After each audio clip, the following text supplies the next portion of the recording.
Miss Liz, tea time, yeah, making a difference, one cup at a time, tea time, yeah, Miss Liz, tea time, yeah, making a difference, one cup at a time, tea time. So be sure to grab your tea, grab a seat, and tune in to Miss Liz. Tea time, making a difference, one cup at a time. Tea time, yeah. Tea time, time.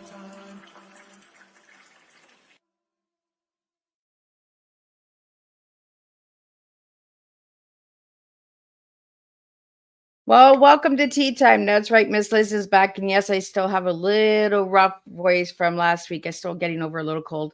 And a wedding. My daughter got married on Saturday. So uh, it was a long weekend for Miss Liz. Lots of running around, lots of talking, lots of speaking. So my voice is still a little crackled. But before we get started, we're going to get everybody over to Miss Liz's YouTube channel, Miss Liz's Tea Times with an S. Check and subscribe, ring that little doorbell, and you'll be notified when all these tea times are live or when a new episode goes up.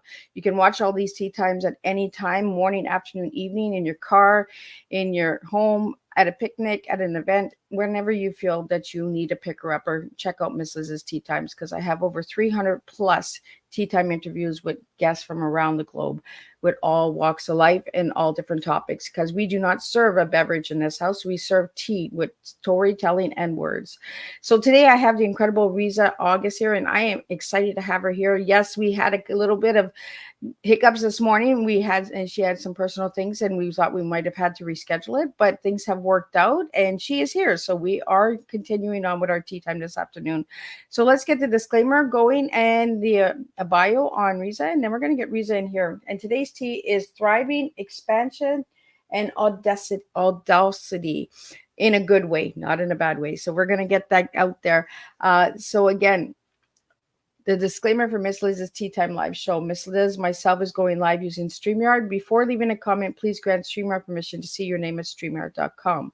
Please be advised that the content brought forward for any Tea Time show hosted by myself, Miss Liz, is always brought forward in good faith. However, may bring forth dialogues and opinions that are not representative of my platform. The facts and information are perceived to be accurate at the given time of airing. All Tea Time guests and audience participants are responsible for using their good judgment and taking any action that may relate to the discussion. The content brought forward may include discussions for some where they may be emotionally at risk. It is significant to know that the show is engaging in discussion forums only to offer and inspire awareness and connection, and is not providing therapeutical advice. If you have any questions about the disclaimer or the panelist discussion, you may freely contact me, Miss Liz, through my email at bookingmissliz@gmail.com. Moving forward, should you choose to voluntarily participate in today's show in any aspect, I myself, Miss Liz, welcomes you. And should you decide that the show is not made for you at this time, I respect those wishes, and we'll see you at a later show at a later date and time. And again, regular days for Tea Time is a Thursday, 3 p.m. and 7 p.m. Eastern Standard Time. If you see a Tea Time on a Monday, Tuesday, Wednesday, it's a rescheduled surprise or a special tea time that has popped up on Miss Liz's mailing list. So now a little bit about my guest. Well, let me give you a little bit about my guest. Risa August is an award-winning author, speaker, a Gestalt practitioner, and a patient's advocate. Risa August has been living with a pituitary tumor and rare disease for over a decade. Risa shares her insights and perspectives on stage, offering words of inspiration to audiences. Additionally, Risa works one-on-one with clients, guiding them through the many roadblocks of life and towards living more fully inspired. A girl with sparkles in her hair and once an Ironman athlete, Risa still has a passion for her bike and barbells, with her genuine curiosity and love for trying new and old things. You may find Risa taking Bollywood or hip-hop dance lessons, trying a silk alceris, I'm not sure I'm saying that right, I'll get her to say it, or a boxing class, going indoor skydiving, and guiding inspirational workshops in creativity. Through her personal transformation, Risa has learned and practiced removing limited beliefs, shifting her perspectives, and embracing an expansive life, a life unleashed. Let me get Risa in here. Let's spill some tea together. Welcome, Risa. Hi, thank you so much for having me, Miss Liz.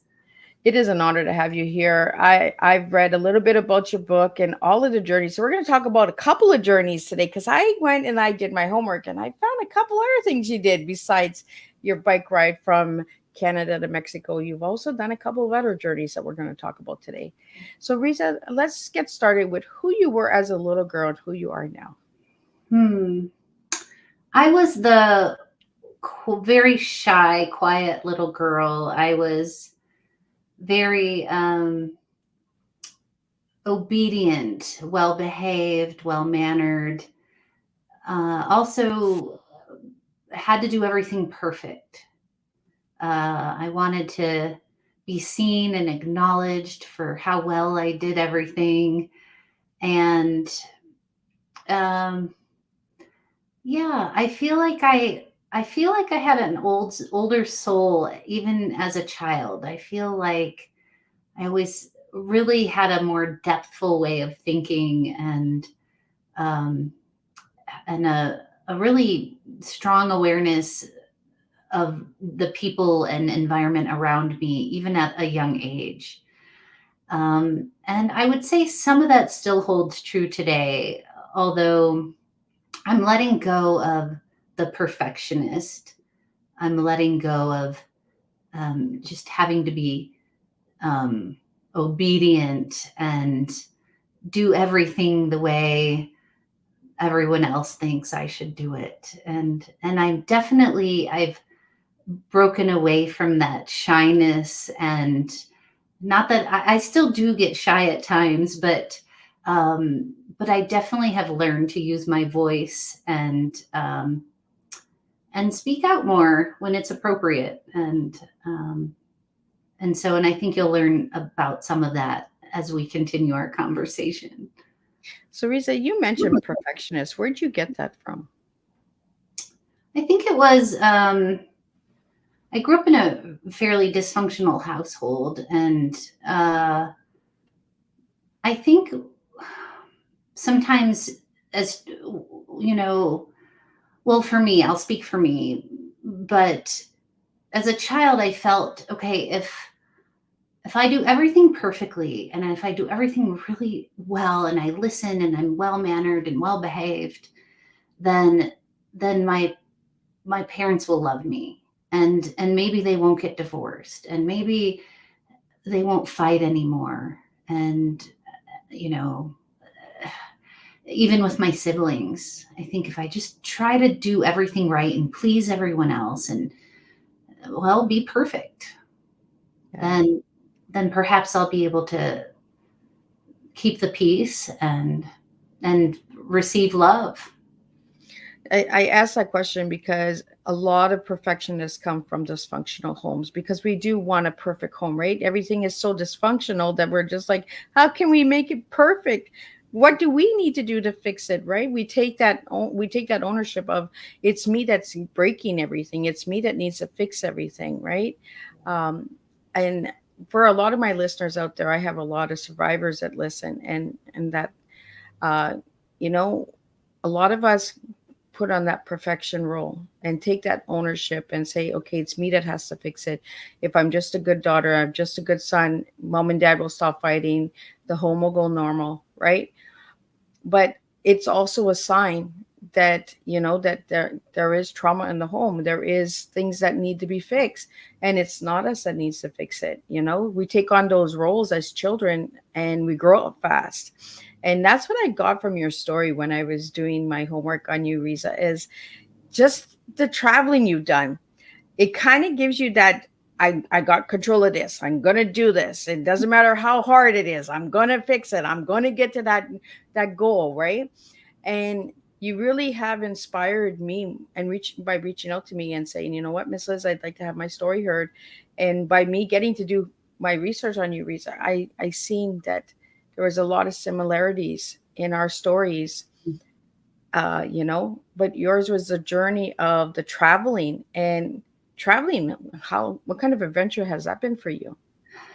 My goodness, yes, all that very well said. And I think I did take it on even into future relationships of trying to fix if I can just fix everything and make it perfect and good for everyone else, and then I'll not either the abuse will stop or I'll receive the love I've been seeking. Yeah. And it's interesting you bring up the travel because as I do my continued evolution of this personal growth, it's perhaps it's been a form of escapism, or like, okay, if I can just accomplish this thing or do this thing, maybe everyone will love me, but also I can avoid the feelings, the healing that needs to happen, all of that. Yeah. Well, what I got from your three journeys that I found, the first one I found was in 2021. And that was the one from Canada to Mexico. What I got from that was I got control of this. Nobody has control but me.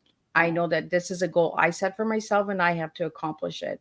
So let's talk about that 2021 journey, because you went from Canada to Mexico.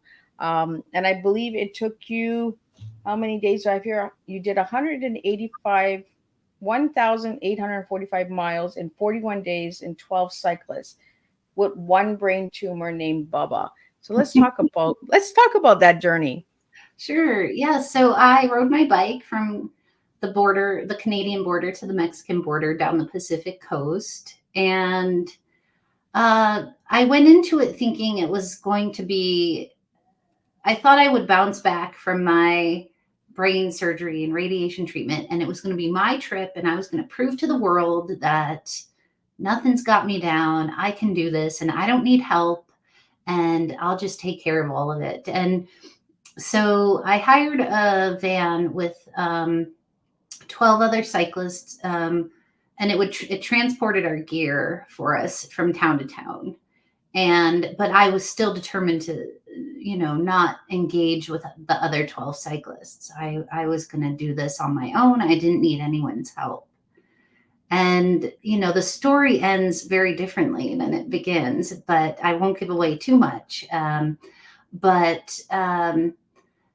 I set out on this soul healing journey. I had one plan, and the plan changed. And I think it was really a good metaphor for how life goes. I mean, we can have every intention and every plan and try to control the way we want things to happen. Control is my, that's been the one thing I've been trying to do all my life, was control myself and control everything around me. And I quickly learned that nothing's in my control.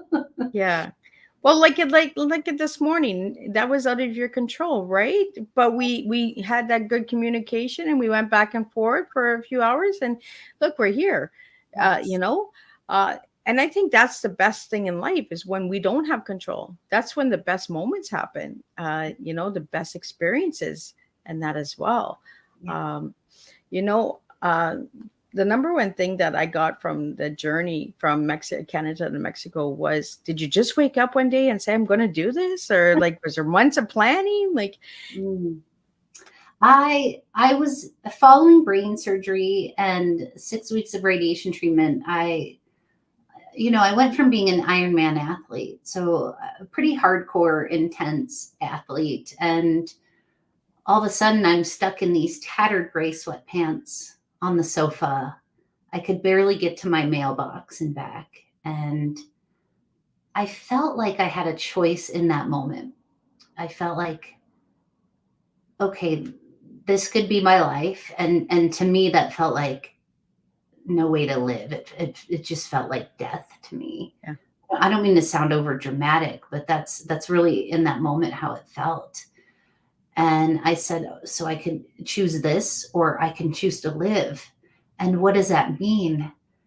Well, it means getting out of those tattered gray sweatpants, off the couch, and walking my butt to that mailbox.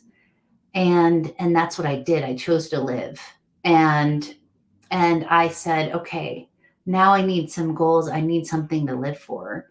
And I said, well, I pulled out my bucket list and I was like, I'm going to start checking off all these things off my bucket list. And I've always wanted to ride my bike across the US.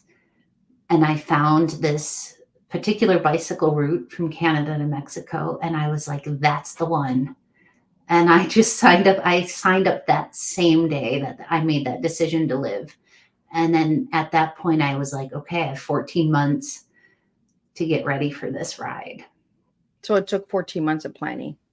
Yeah, planning and training, like basically getting myself, starting with getting out of those tattered gray sweatpants to all of a sudden riding, 100 miles, in one day. So yeah, a lot of planning and willpower and strength and digging deep and all of it.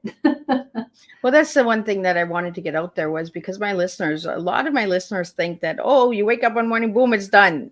No, it takes baby steps. It takes that little crawl to the mailbox and then pushing, and I want to live for more, right? Mm-hmm. And that's what I really found interesting and really inspiring about your story, Risa, is that you took the steps and you didn't give up, And it wasn't just one journey. It was a second and a third journey. And, the journeys just kept coming. Now, on this bucket list, the 3 journeys that you've done that we're going to talk about today were they all on your bucket list, or did they come after you did the Canada to Mexico? I think the second one you're going to mention was definitely on my bucket list. And the other one was sort of the last one, what I think you're going to mention, which actually I just completed recently. That one kind of evolved. It was sort of on my bucket list, but it kind of evolved and changed a little bit. But yes. Yeah, the second one was your travel to Peru. Yes. So how did Peru? You went from Canada to Mexico. Now you're in Peru. How did that come about? Yeah, well, I've always heard amazing things about Machu Picchu and just how Peru is a magical place. And I love to travel. So I've traveled extensively throughout my life. I've been extremely fortunate. And but my worry about Peru was my body had changed so much. And so even just walking for more than, I don't know, a half a mile can be extremely painful and daunting for me. So I did not know how I was going to trek for 8 days up and over a 15,000 foot pass and then climb up to Machu Picchu. I just didn't know how that I was going to be able to do that physically. But again, I wanted to live, and living doesn't just mean being happy all the time and things being easy. Sometimes they're hard, sometimes they hurt, sometimes they're painful or sad or all of it. And so when I made that decision to live, it includes all of it and experiencing all of it. And so so I got through it. I got through it with a lot of like painkillers, like ibuprofen, and oh my gosh, it was magical and amazing. And I'm so grateful I did that. It was incredible. I like that you said it was hard, because life is hard at times, but we can still get through those hard times, right? We can do hard things. There's a song by Jennifer Neltel, I think, from Sugarland. She says, I do hard things. And when I was reading about your story and that, I was like, that song resonates with me. She does hard things, and getting up and just taking that step when you're in pain. Like if you're living with chronic pain and living with a tumor, and that, just getting up and saying, you know what, today I might just walk to the bathroom, but I'm going to accomplish this, right? And that was one thing that I got also when I looked at your website, and that is that you're a dream maker and you believe in making dreams happen, right? Making that impact happen, but just taking that first step. and taking and going on. Um, the third trip that you did, and you did that in May and June of this year, was Spain. And I Yes. was just like, wow, this woman has been all over. So tell us a little bit about Spain.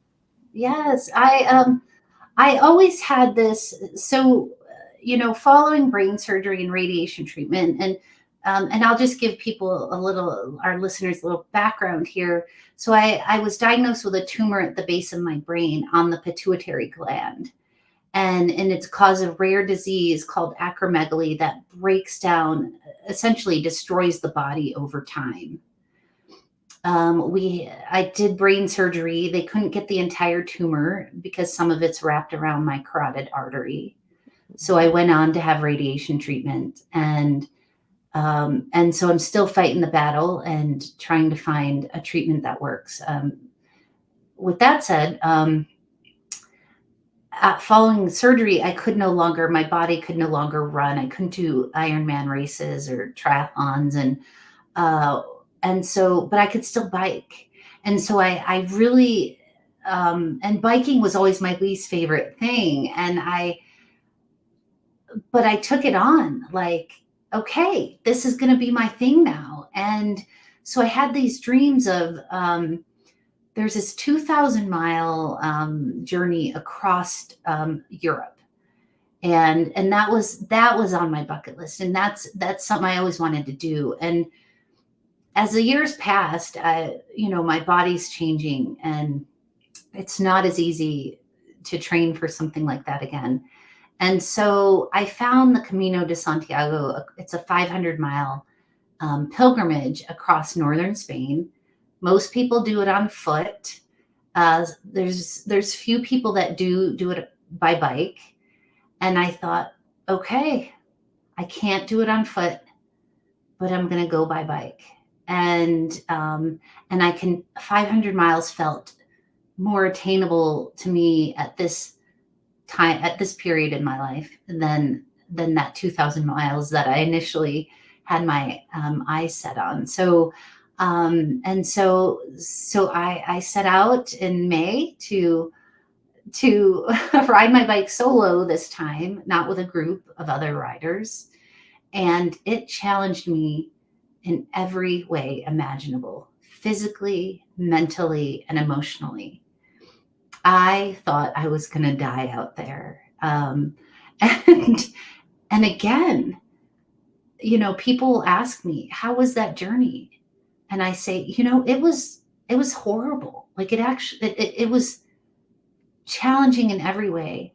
And I will always say, and I'm so grateful for that experience. Well, that's what I got from your three journeys, right? Whereas they were challenging, they were hard, but you were grateful for the experience. Yeah. And we have a couple questions here that I want to get out to you that are coming in. We have a question here. How old were you when you were diagnosed with the tumor? Gosh, was in 2018. I have to do some quick math here. We don't want to give ages away, but then we. I know. I'm getting out my calculator. So I was 43, and these tumors. That's my mission. I'm trying to save lives. It's believed that these tumors aren't as rare that they say that they are. And most people get diagnosed around middle age. Although I've probably had my tumor for a couple decades. But the symptoms for some reason around middle age really start to come through.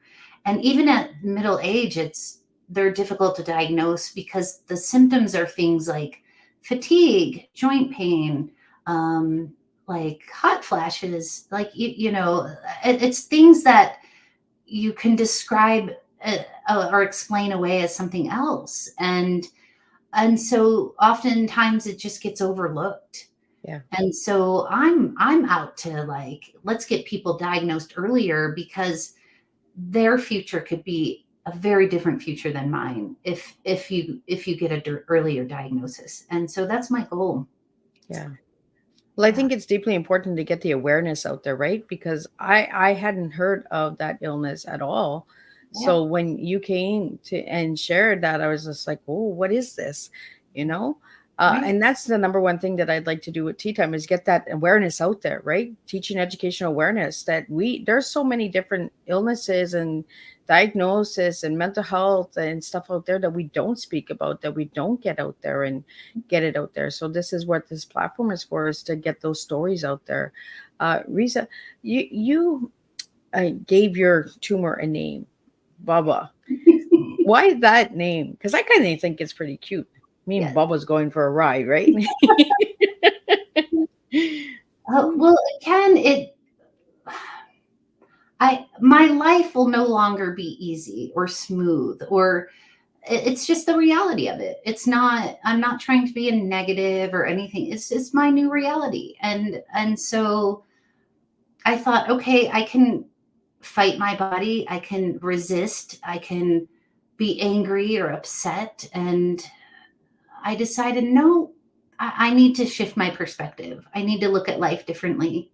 And so it was actually a mentor of mine that encouraged me to talk nicely to my body, be more positive towards myself.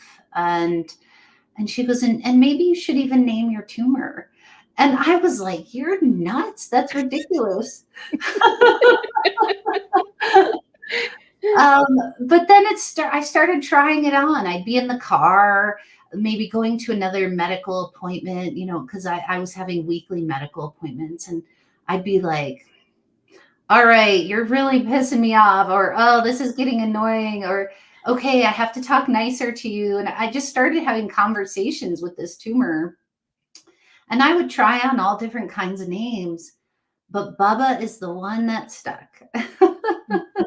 I think Bubba's really cute, right? Because it's almost like a buddy. Like, come on, I'm stuck with you. Let's learn to build this relationship together, right? It's like that, like maybe a boyfriend or something that you just gotta learn to love, right? There's a little tough love or something once in a while.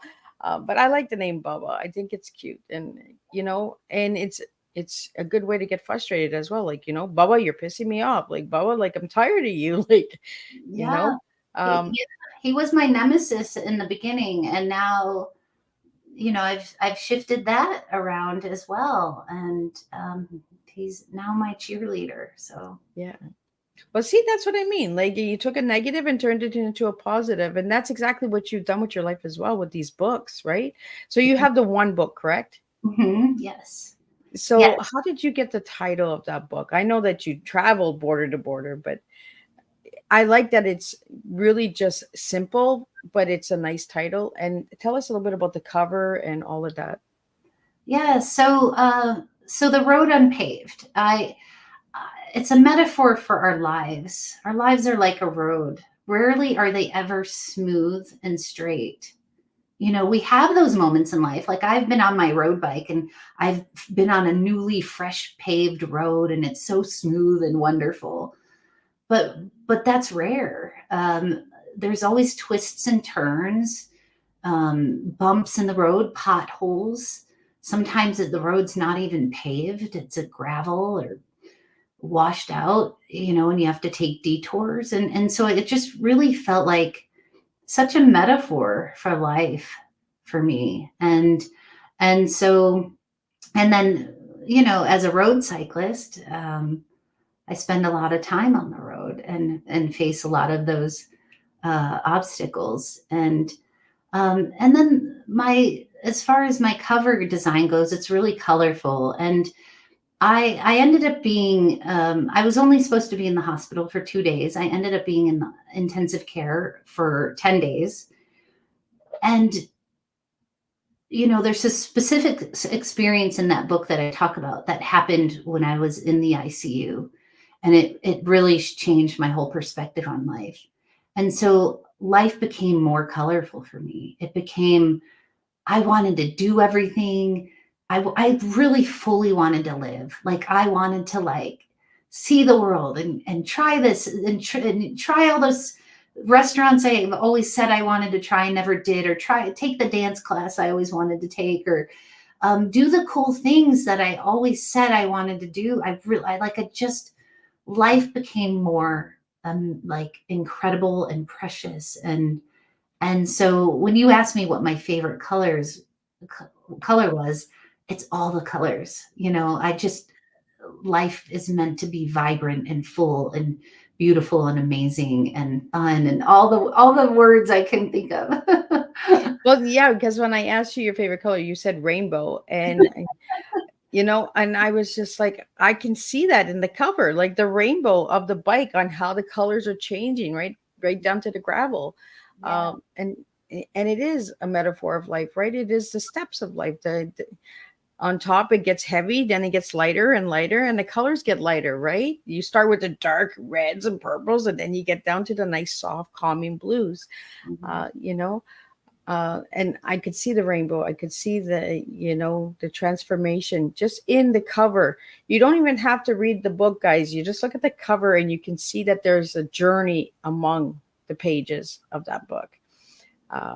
Do you have any plans of writing another book for the other journeys that you've taken? I have already started my second manuscript. Yes.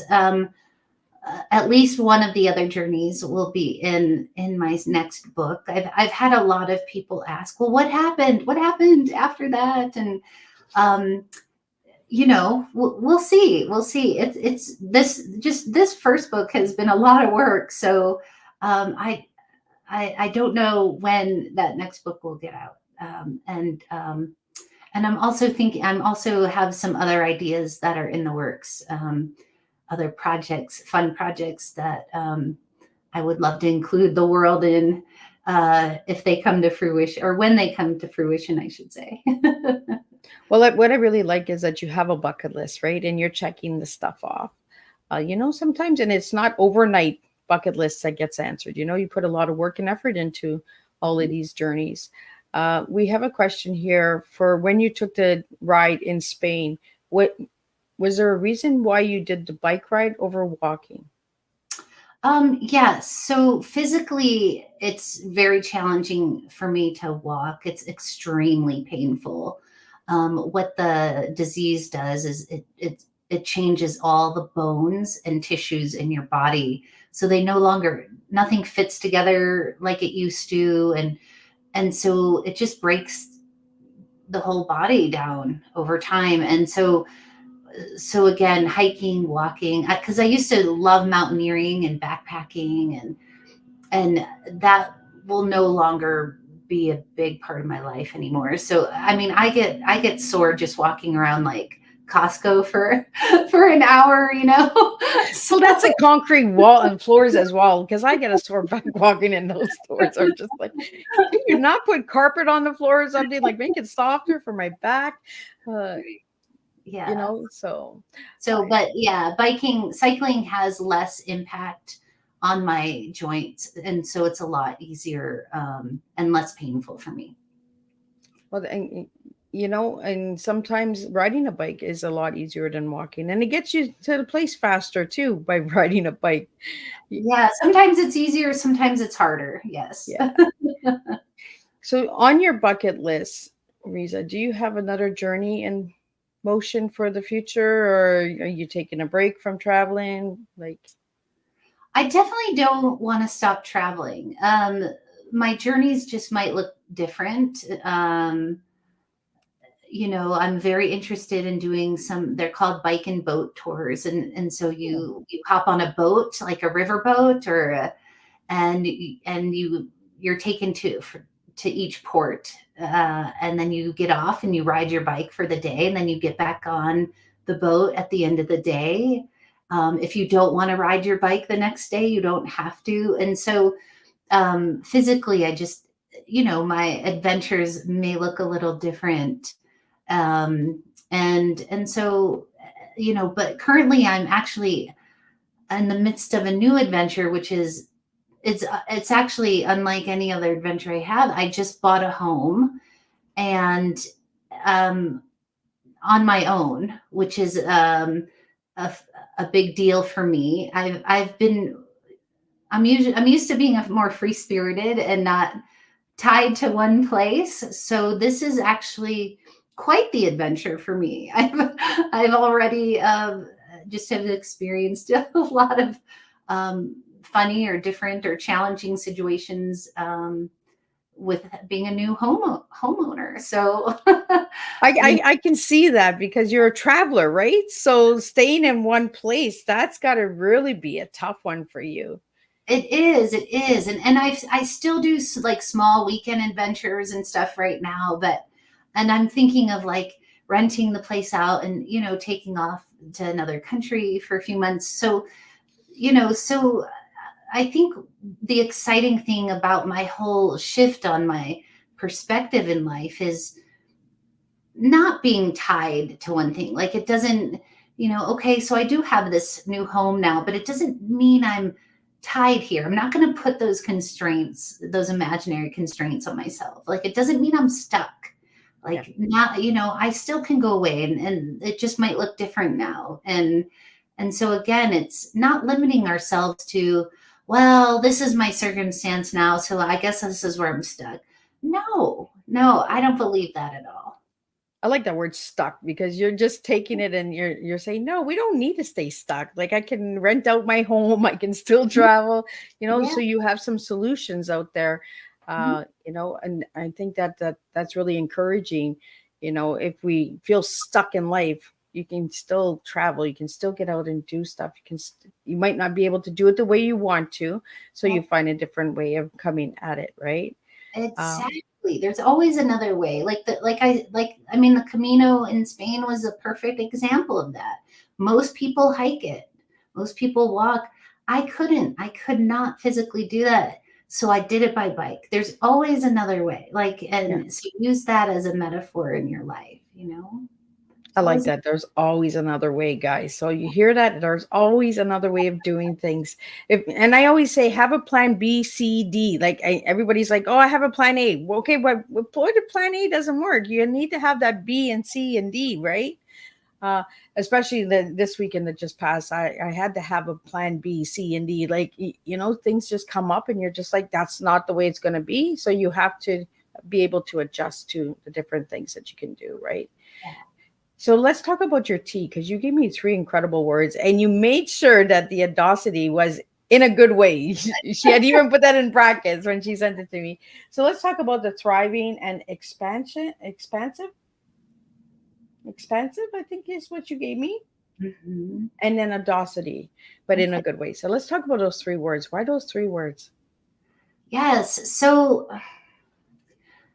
we can, we in the world, I can wake up and I can be living, but am I thriving? And what does that mean? Thriving to me feels like I'm not just living, I'm like excelling beyond that. I'm growing, like personal growth, or I'm doing what matters. Like I'm connecting. I'm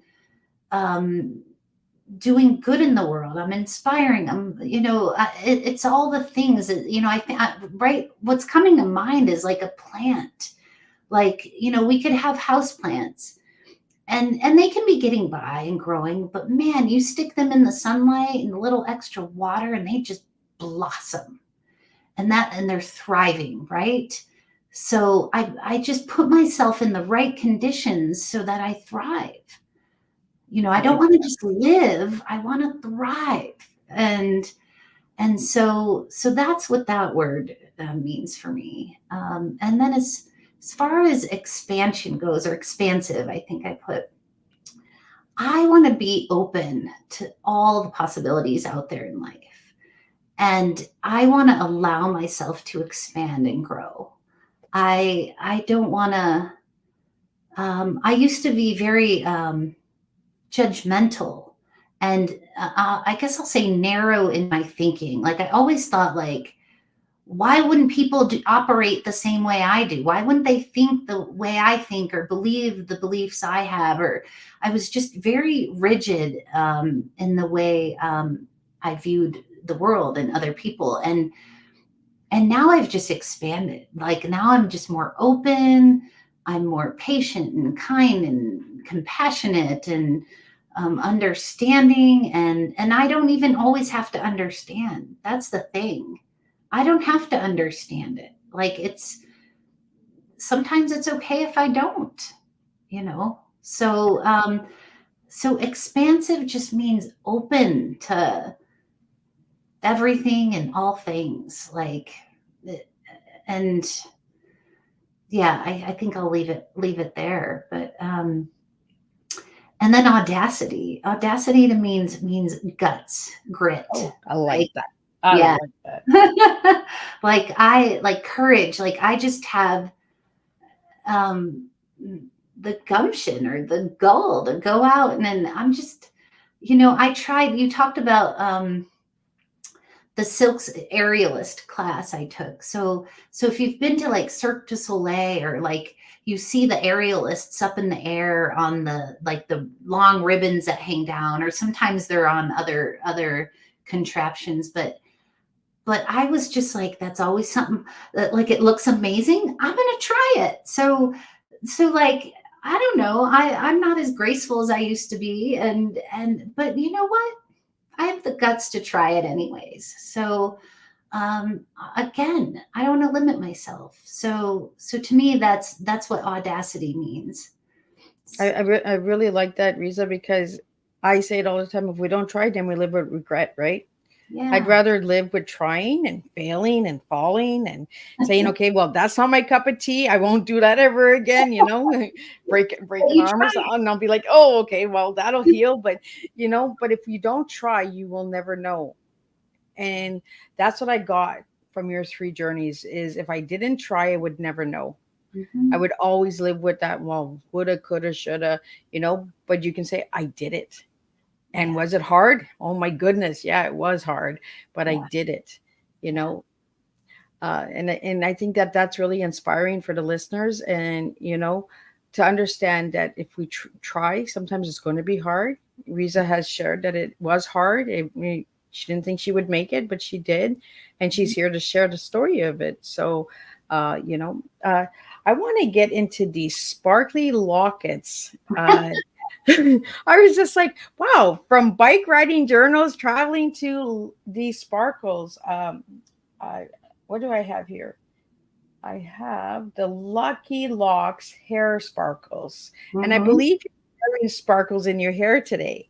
I do, yes. So tell us a little bit about that. So from riding to sparkles. Yes. So again, my whole shift in perspective on life and how vibrant life really can be. And I was walking around a local artist market in Oregon, and I saw this gal putting these beautiful silk sparkles in people's hair, mainly older women, but there were some children, and everyone's getting sparkled. And I was like, that looks so fun. Like, people were beaming. They were just beaming with their sparkles. And so I stood in line and I got my hair sparkled, and then I was beaming. I was just I don't really color my hair. I barely, some days I barely even brush it, but I just was like, I just felt like I was glowing from the inside out, and just from a few of these sparkly strands in my hair. And then all of a sudden other people were like, what is in your hair? I love those. Oh, I want them. And then they were smiling because they just thought it was so cool. And I was like, wow, these like tiny yet mighty little strands are bringing so much joy to people. The people who have them and the people who get to see them. Yeah. And I was like, I want to do that.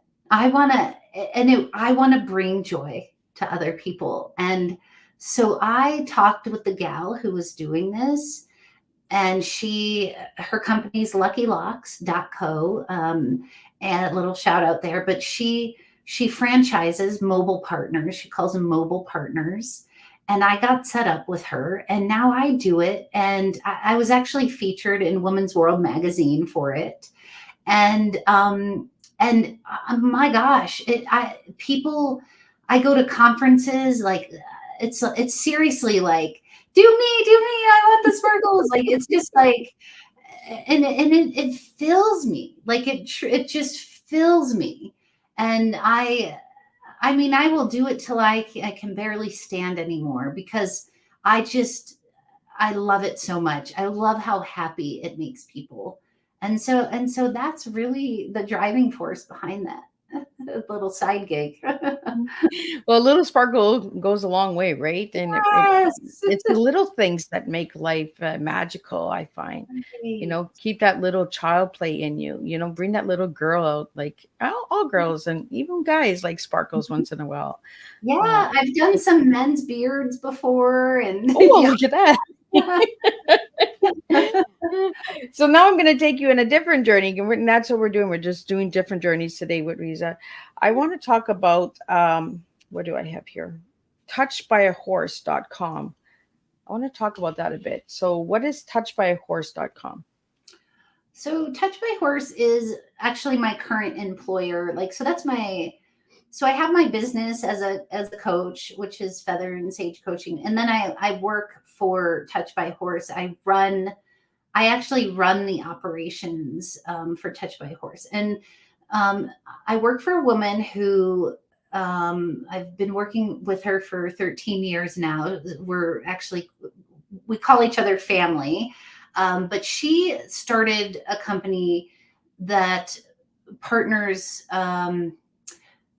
that takes the modality of Gestalt, which is a healing modality, or like a therapeutic approach to healing.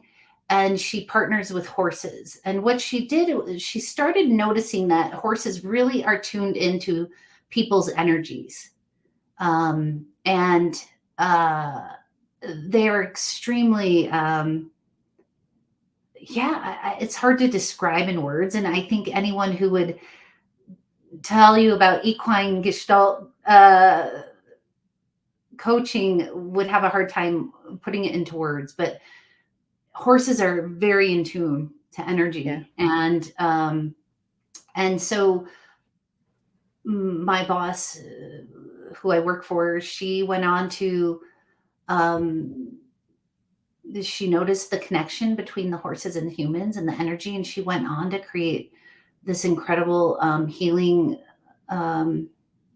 modality around it, and created the company called Touch by a Horse. And people go on to become certified practitioners through her programs, and they go on to coach people through their own healing journeys. So truly incredible work. I've seen it change people's lives. Like, I've seen it. I can't explain it, but I've seen it. I've experienced it, and I've seen it just completely change people's lives for the better. I've seen it myself with horses and energy, and that they're used a lot with trauma and abuse.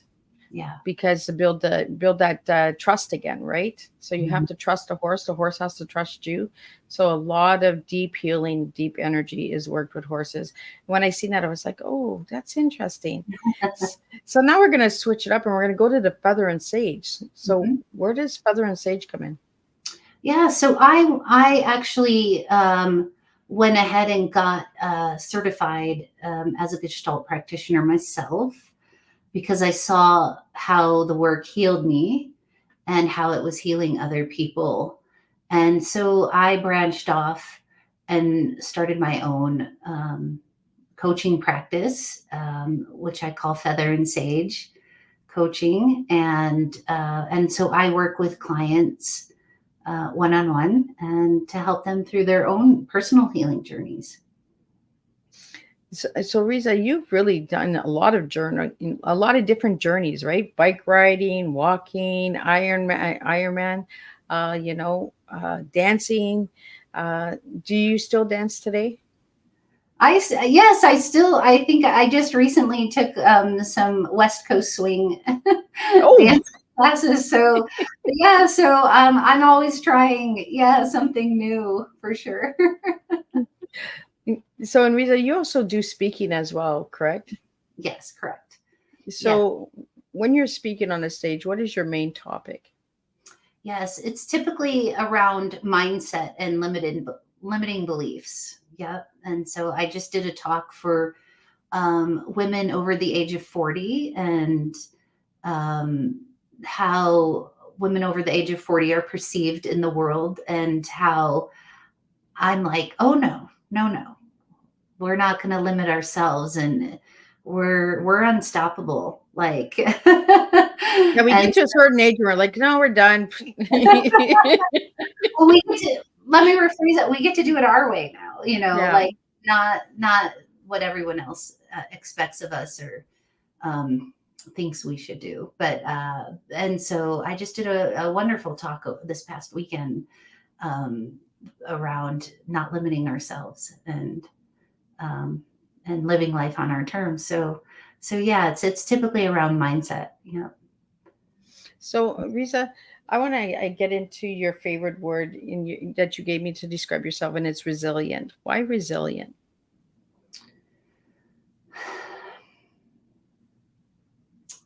I believe, like, over the past 6 or 7 years, actually, it probably goes beyond. No, I'm going to say for my majority of my life, I've got knocked down quite a bit, blindsided, sideswiped, you name it. And I keep getting back up. I keep getting back up. And I'm like, all right, I'm going to try again. And I might have to pivot or try something different, try it a different way. But what's most important is that I'm getting back up and I'm showing up and I'm doing it anyways, despite all the crap, all the struggles and challenges. I'm going to do it anyways. And, man, I've had some really sweet, incredible, amazing moments because of that. So again, yeah, I'm going to do it anyway. So I like that. I'm going to do it anyway. I like that attitude. I'm going to get back up. You're not leaving me down there. exactly. So, I want to get into, you also do coaching. It's called creative coaching. So, what is creative coaching? Yeah. So it's, again, I use a lot of the Gestalt modality, but I also, if you know about, which I'm sure you know about coaching, it's really a lot of how you infuse your own style and approach. And because I do have some other certifications, in, like, human dynamics and relationship dynamics and things like that. So, and I'm also very, the way my mind works,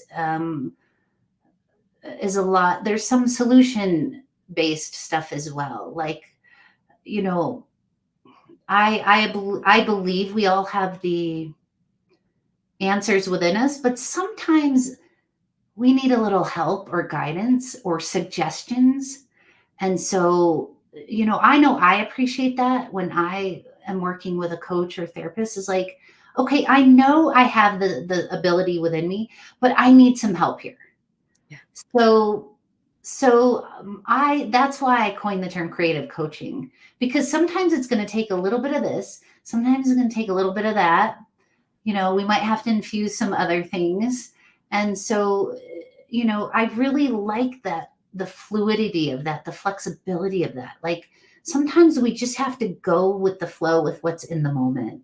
And that might mean getting creative. So, and so that's where that comes from.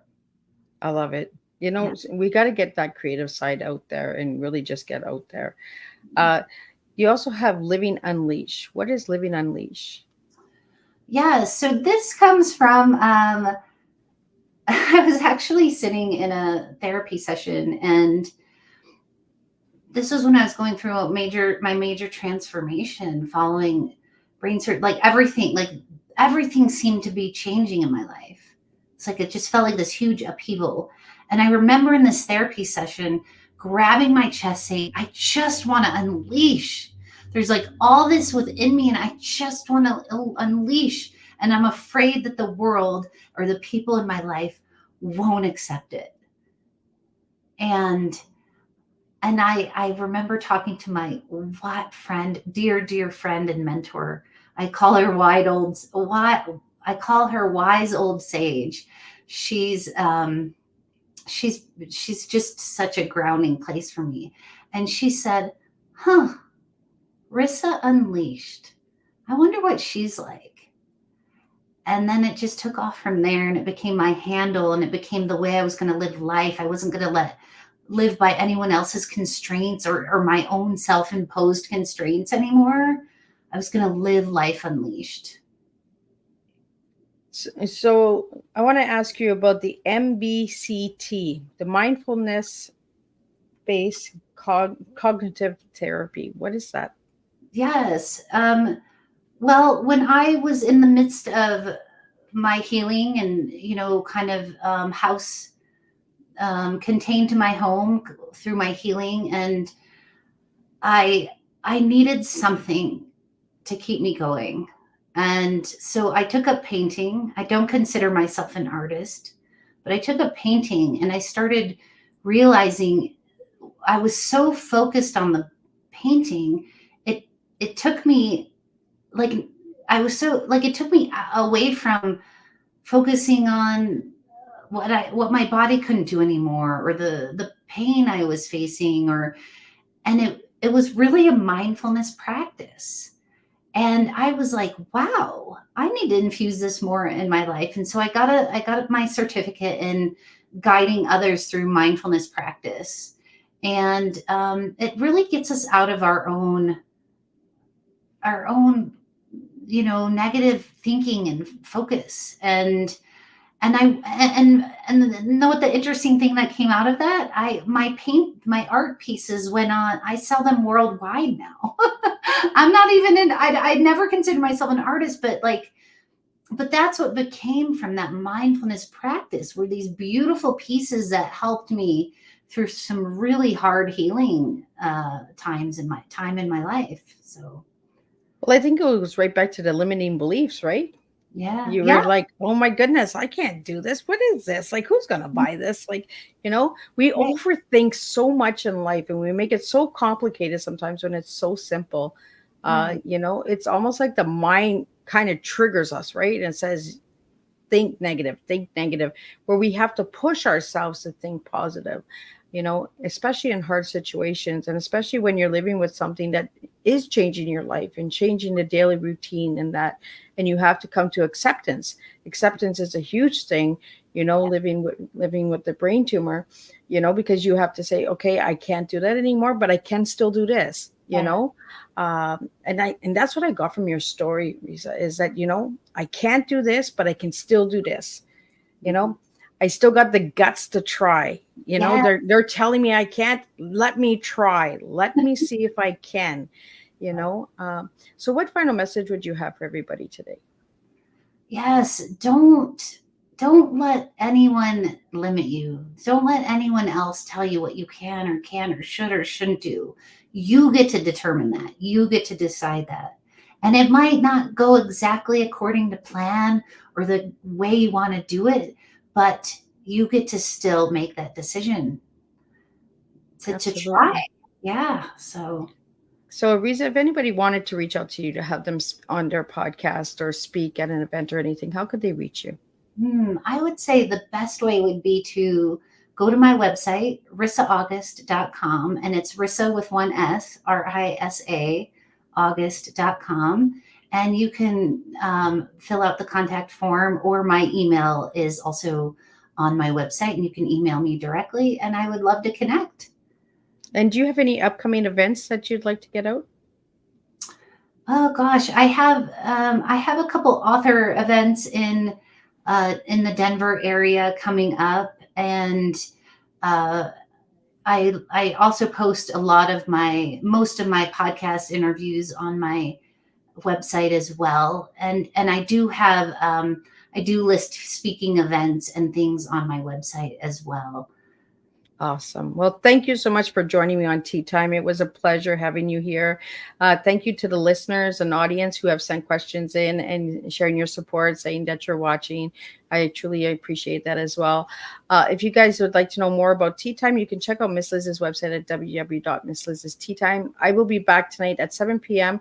with a second guest. And tonight we're going to be talking about horror stories. And the story of Joel McKay will be joining me. And his story is called It Came from the Trees. So we'll be talking about that. And he's also a biker. So we're going to continue the journey with bikes. Like I said, Miss Liz, every week my two guests align in some ways. So until then, I will see everybody same time, same place. And we're going to serve a different type of tea and keep sharing your stories and your words. And we'll make a difference one cup of tea at a time. Thank you.